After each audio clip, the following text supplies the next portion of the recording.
Groups. So we've set up our drum submixes and our choir submix, and the submix are really useful, but a lot of times you want to use a group instead of a submix. So what we're going to do here is we're going to set up a group, and you'll see kind of how they're different from each other.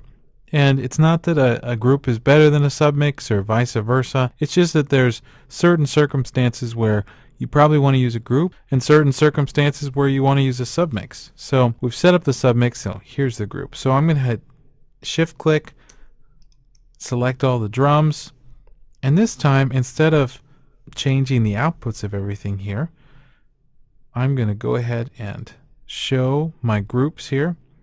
And if I click on this little arrow here, I can say new group, which is also Command G, and it's going to ask me what I want to name this group. I'm going to call it drums, and it's showing me what members are currently in the group. So my overhead, snare top, snare bottom, hi-hat, kick. Now I can actually go in here and I can adjust those members. I can go through, and this is going to even show me tracks that are hidden as well. So my Tom 1 that I got rid of before, I could put in the group if I want to. Maybe in the future I want to add it to that group, so I could do that. If I hit OK, I can double click on this group here, and I can adjust the members of the group after I've already created it. So what's going to happen here with the group is I'm going to be able to change all the faders at the same time.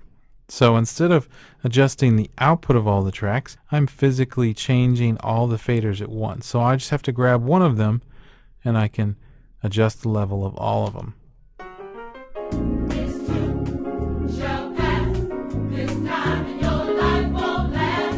Okay. So I'm not adjusting the output of the submix, I'm adjusting the level of each individual track.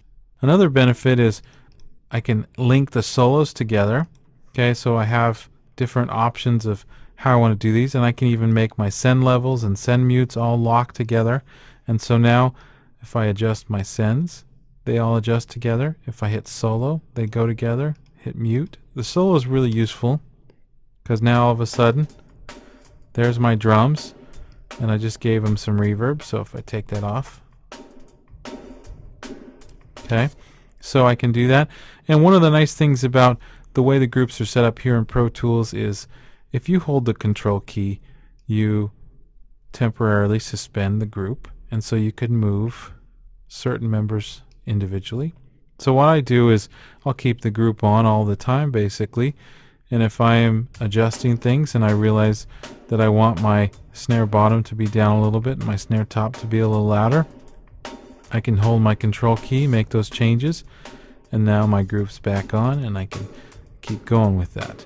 Okay, you can also turn your group off, and there's some features here with the A key. If I actually hit just A, it will turn my group off and on, and you can see here's what's telling me the group's on, and it tells me that we're in group A, which is called drums. So when I hit A, it's turning on or off. So there's off, and hit A, and they're on. Okay, so we're going to go ahead and set up a group for our choir as well. Get that shift click there, and I'm just going to Command G, call it choir, hit return, and there we go. And our group is set up for the choir as well as the drums. And anytime I want to turn those off, I can hit A or B, or I could come over here and turn off drums or choir, and they're all off. Now the most important group, and the group that you can't really do much to as far as deleting it or creating it, is the all group. And so if we click on all, now we can control every single fader at the same time.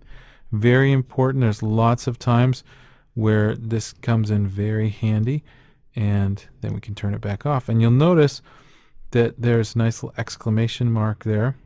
If you shift 1 on your keyboard or hit the exclamation mark, it's going to turn that all group on and off. So really useful there. And that's how we use groups when we're setting up our mix.